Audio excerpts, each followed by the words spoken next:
Wait. Why is there just an influx of thirst comments on my YouTube? I know I'm older than you, but you can still be daddy. Okay. You're fine as hell, and I don't even believe in hell, but I will go if you are there. I only watch your videos when my boyfriend goes to work. Why? You're the reason women cheat. No, I'm not. I used to be a toaster strudel girl, but for you, I let the ice say, okay, well, we're done with that. Stop! Don't hang up on me again. Just how meta does Scream universe go? And You'll die when I want you to. does the Scream universe share universes with the likes of Jay and Silent Bob and others? We're starting this one off with some bonk. This is more of a fun approach than a serious one. We'll get to those in a minute. Scream's meta-ness is one of the funniest elements, and it's fun to talk about. Now, in my last video, Scream 2, I went into detail about Halloween H2O. They are watching Scream 2, which contains fictional movies about Michael Myers. But that is nothing compared to Jay and Silent Bob's cameo. This is so mindfuck. My head took more hits than the PH on free premium day. Not that I would know anything about that. As always, if the title of one of my videos says 10 things, we can't break the fourth wall. And we have to find answers in universe only. And this Jay and Silent Bob cameo is so complex and so layered that eventually I'm gonna have to make this a solo video because there is so much content, this video will be over 2 hours long. If you're not familiar with the Jay and Silent Bob View-esque universe, I suggest you read up on it and research as needed because I'm not going to spend a whole lot of time breaking that down. I'll do that in a solo video. It's essentially the Jay and Silent Bob universe that spans throughout an impressive amount of movies, television, and animated series. It's huge. So I'm only going to talk about the Scream portion to stay relevant to the topic of this video. There's 2 universes we have to talk about before we make this connection. First, we're going to talk about the Scream universe itself, in which Scream aren't movies, they're real life events of fictional characters. It's pretty well known that Jay and Silent Bob go all the way back to Scream 1. We can see a Clerks movie poster in the video store Randy works at, and we see Clerks again when Gail hides her camera at Stu's party. There's a VHS tape of it right here. So in this universe, the Scream universe, Jay and Silent Bob are movies. Which means most likely this cameo that you see in the Jay and Silent Bob are just Jason Mewes and Kevin Smith in character walking around the studio. Because if not, well, that changes things. And we'll come back to this. But that's the most logical answer. Because this universe slates the horror genre pretty much as is. There's a lengthy list of movies that are directly referenced in this franchise that stay true to what they are. Halloween, Jamie Lee Curtis as a character, Friday the 13th. Name the killer in Friday the 13th. Jason! And even Nightmare on Elm Street, which was also directed by Wes Craven. Nightmare on Elm Street. So I believe in this universe, Wes Craven is just himself, directing movies, Nightmare on Elm Street, The Hills Have Eyes, etc. Everything as normal excluding the Scream series. He has no involvement whatsoever because again, in this franchise, Scream aren't movies. Also, Wes Craven had nothing to do with the Stab franchise, which are the fictional Scream movies inside the Scream movies. We can see all the director names right here. And Roman Bridger is supposed to direct Stab 3. See how that turned out. So this would explain why we see Wes Craven right here along with this cameo, because he's just a regular there. Nothing out of the ordinary. So collect all of that information and store it in the real Scream universe. And also note that the Halloween franchise are also fictional movies in this universe, because this is important. This is going to come up again in a second. Now let's move on to universe number 2, the Jay and Silent Bob universe, where the Scream franchise are nothing but movies. And Wes Craven in this universe is filming an alternate Scream 4, where Ghostface is revealed to be a monkey. That's right, a fucking monkey. Pretty comical stuff. Jay and Silent Bob are Jay and Silent Bob. Kevin and Jason doesn't exist. But even this rule is broken in the Jay and Silent Bob reboot. Kevin Smith exists as himself and Silent Bob. And even in this universe, Wes Craven is just an alternate version of himself, making another Scream movie. And that's that. But what makes this universe even more unique than it already is Halloween H2O. If you haven't seen my last video in Scream 2 where I break this down in detail, I'm going to sum this up really quick of why this is a huge issue if we can't break the fourth wall. So in Halloween H2O, Molly and Sarah are watching Scream 2. If Michael Myers was in their dorm room, Michael Myers would be watching Scream 2, which contains fictional movies about Michael Myers. Which is crazy to think about, right? And again, the real Scream universe references Halloween 1 through 6, Rob Zombie's Halloween 1 and 2, and the most recent Blumhouse trilogy. So Halloween H2O and Resurrection exist in an alternate timeline where Scream are movies, much like the Jay and Silent Bob universe. So there's pretty good ammunition here to argue that Jay and Silent Bob could share a universe with Halloween H2O and Halloween Resurrection, because those two films in particular are very unique. because these two films don't fit with the other ones, because in the real Scream universe, all the others are films, but these two cannot coexist with the rest of the fictional films in that franchise. In the real Scream universe, Scream references every single movie except for these two. Is that coincidence? Probably so. So they could share a universe with Jay and Silent Bob. I mean, if that's bizarre, just imagine Ghostface being revealed as a monkey. Off topic, but another bizarre possibility is that Friday the 13th, the 2009 remake, and Transformers share a universe. Since Travis Van Winkle plays the character Trent in both movies, and the last name is never listed on either one of the end credits of those respective films. But that's a debate for another time. Because if they are actually Jay and Silent Bob, like they address each other, Oh shit, Silent Bob, it's that TV news shit, Connie fucking Chung! that would have to mean that Jay and Silent Bob have the ability to jump universes. Which isn't surprising because Jay and Silent Bob break their own fourth wall all the time. And Alanis Morissette is the god of both. Wouldn't that be crazy if Alanis is still God in the Scream franchise? But that is just a fraction of the movie universes that Jay and Silent Bob tie into. But as always, let me know what you think. Is that Jay and Silent Bob? Or is that Jason and Kevin? Because the answer can make an astronomical difference. I've just enough time to slice you open. What happened to Neil Prescott after this film? And why didn't Roman go after him for information? Now we're getting into the serious stuff. Scream 3 is on the lower tier of openings for me, just because I feel like Cotton's death was absolutely wasted. And kind of pointless. Now there's a few reasons. One, I guess we can say he had a heroic arc trying to save his girlfriend Christine, even though he just hung up with his agent or manager to flirt with some random girl who called him. That's very good. So, why don't you tell me who you are? You know what I mean? At least Cotton stepped up his suit game though. My man, you did that. And the voice changer aspect in this film was cool and innovative at the time.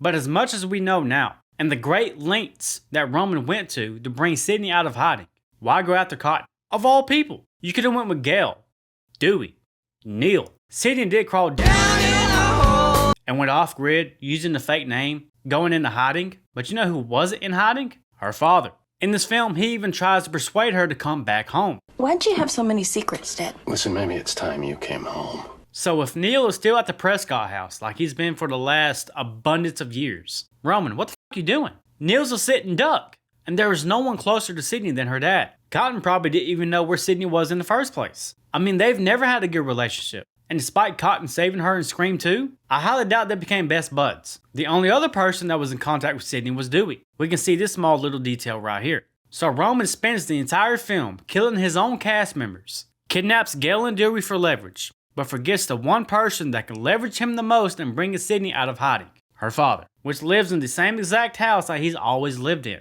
Mastermind my ass. I'm not saying Neil would have given up Sidney because he probably would have died first, but if he kidnapped her father, it would alert her out immediately. Trim the fat.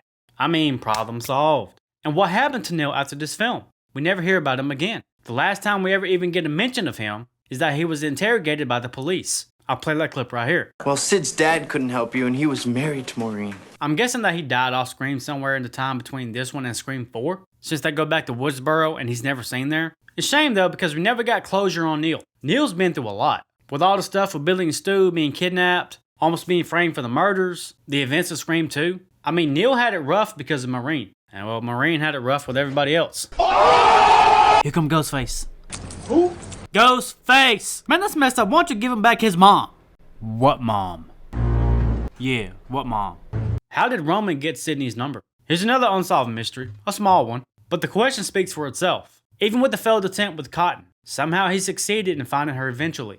And the film never answers this. All we get is Kincaid tossing out the idea that the killer could have been using a scanner on set to monitor phone calls. Do you have any idea how he could have gotten your number? Well, he could have monitored calls on a scanner. But Dewey immediately shuts this down because he says that he never called Sidney on set. Did you call her from the set?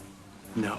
And the only people besides Dewey to touch Dewey's phone is Jennifer and Kincaid himself. But we know nothing ever came of Kincaid, so was it Jennifer? Nothing came of her besides getting penetrated by Roman from the back, this time in a different way. God, Roman. Remind me not to sleep with him again. Harder, Daddy! Later that same night, Sidney gets her call from Ghostface. So where did Roman get the number? How did he reach her when her location was completely off grid and she was going by a false name? She basically put herself in witness protection.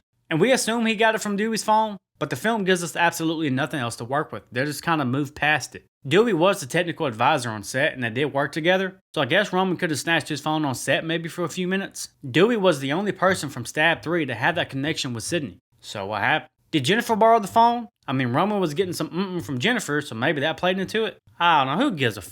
Let's move on. Number 6. Rapid fire round. I didn't know Dewey had a tattoo. There's only one reason this doubled mirror hallway exists pointing at the bedroom, and it's not a good reason. Let me show you just how meta Scream 3 really is. In film, 1 page of script equals 1 minute. We are not in any danger. We are not in any danger, says Candy, page 15. He says this 15 minutes into the film. Gets killed second. I'm only in 2 scenes. She has 2 scenes, and then she dies.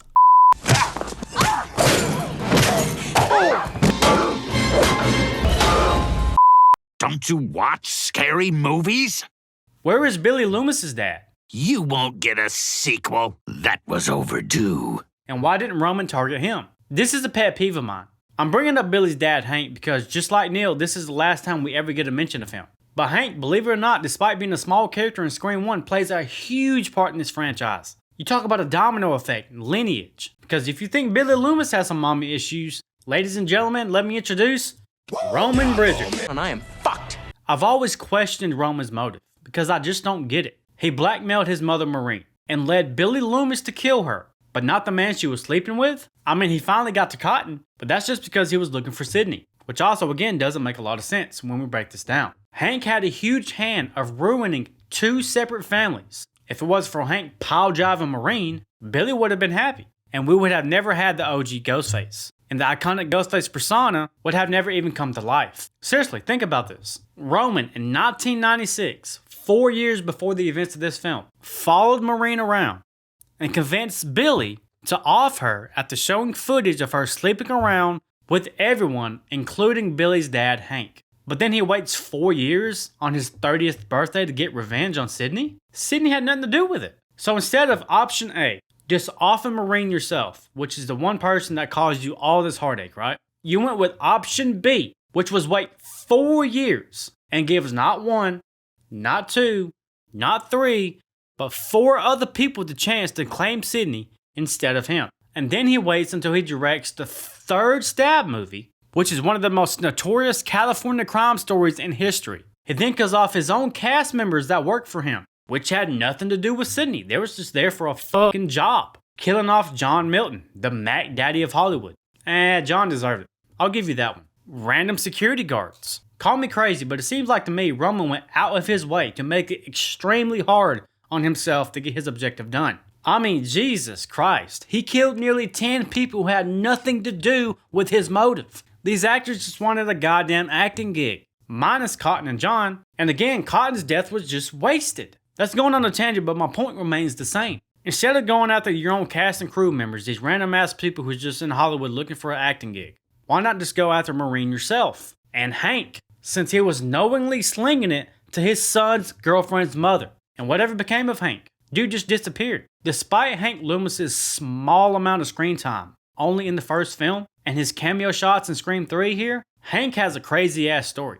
Since the events of Scream 1, his son became a killer, his wife became a killer, and he's the grandfather to Sam Carpenter, later on in the franchise, which is also the half-sister to Tara. I mean, if anyone has the ammunition to come back, it's this motherfucker right here. Because Hank started all this shit in the first place. And not to justify it, but I mean, at least Cotton was single and ready to mingle. Hank, on the other hand, had a wife and kid. One may think that Hank Loomis is just a minor character in his first film, but no. This man has an extensive backstory and lineage to other future characters. His affair with Maureen Prescott set off the entire franchise, setting off events of 7 films thus far. So, Roman, what's with all of these other people that you killed for essentially nothing? Go get Hank's ass instead. Go settle your business. But here's my number. So call me Sydney. Who voices Ghostface in the Stab movies? And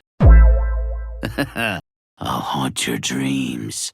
if it's not a voice actor, did they incorporate the voice changer just like Roman did? Here's a pretty unique question that covers both the Scream franchise and the Stab franchise. So we know that in Scream itself, the iconic voice of Ghostface comes from a voice changer, You can buy at nearly any store that sells Halloween accessories, just like the Father Death costume. But is this the same as the Stab series? Do they use the voice changer as well? Or do they hire a voice actor? Maybe they went as far to even hire the original voice actor that voice acted the original voice changer. That would be a cool tie-in one day, because this voice actor inadvertently is responsible for the original voice changer that was used to call Sydney so many times. And the reason this piqued my interest is that in Stab 8, Ghostface's voice actually changes. I played that clip right here. That shit is lit. It's called Stab 8. It's Stab 8. And it's a shame we don't know much about the Stab series itself, besides minor clips, posters, casting members, directors, and all of the above. But at the time of recording, there are 8 Stab films. And one day I will cover the Stab franchise, but I will make that its own video. But if they're going with the voice changer that Roman introduced in part 3, that Stab 3 is based off of, who's to say there isn't more Ghostface voices out there that we haven't heard yet? Especially since Roman was the one that introduced the voice changer, and since Stab 3 again reenacts what happened in Scream 3, which later became Stab 3 Hollywood Horror. Who voices Ghostface? Was it a voice actor? Did they use the classic voice changer? Or did they go back and hire the original voice actor that voice acted that original voice changer? Or did they incorporate Roman's brilliant idea at the time of the futuristic, multiple voice changer? Before I close this out, if you would, see the pinned comment down below. But that's going to wrap this video up. Thank you so much for taking part of your day to kick it with me. You know I appreciate it. Until next week, where I see you in Scream 4, the Vaseline filter. With that being said, if you have any theories about Scream 4, feel free to drop it in the Discord. The Discord is absolutely free. It's just a hangout spot. You can post your theories. You can come tell me about your day, how good it was, how bad it was, shoot the breeze, talk some shit. We talk about a little bit of everything over there. It's a fun time. But if you have any theories about Scream 4, or any other Scream movie, or any other horror movie, drop it in the Discord. If you have a unique theory that I like and hold some weight, I'll recredit you in a video. I also have YouTube membership, where you get early access to all my videos. You get custom emojis, loyalty badges. Sometimes I do giveaways. The list goes on and on. It's very beneficial for you and me. Plus, you'll be supporting me in this channel. So until next week, where I see you in Scream 4. I love you all. Adios.